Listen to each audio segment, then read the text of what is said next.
cherry. Yan guys, may logo. Ano na ito? Yan. So wala. Problema na.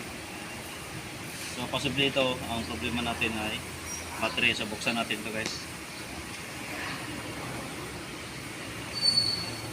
So madali lang ito guys. So yan, baklas na. So ganito lang ka-basic guys. Siyempre natin. Yan. So ito, titignan natin yung voltage. Kasi dapat ito ay 3 volts. Yan. Ito yung positive, ito yung negative. Yan, sa 2.8 volts. Ito, yun naman. Kita mo. Yan, 2.8 volts. Ayan o. So, mababa. So, ito yun. Bumili tayo ng bago. So, tingnan natin itong bago. Ito.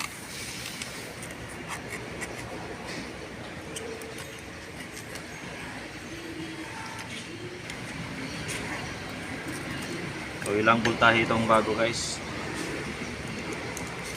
So, yan. So, kailangan 3 volts. Yan. So, sukatan natin yung voltahe niya. Ito yung positive, yung negative.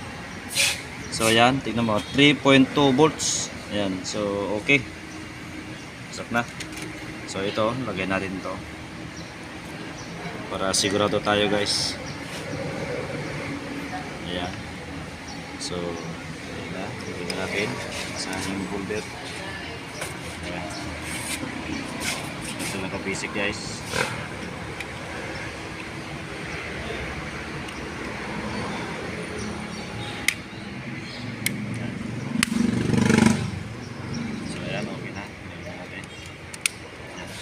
So, open natin. Ayan, so okay na guys. Oh.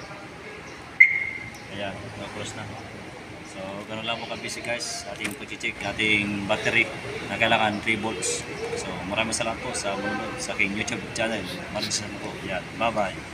Yan po, shoutout si James. Boy. Boy.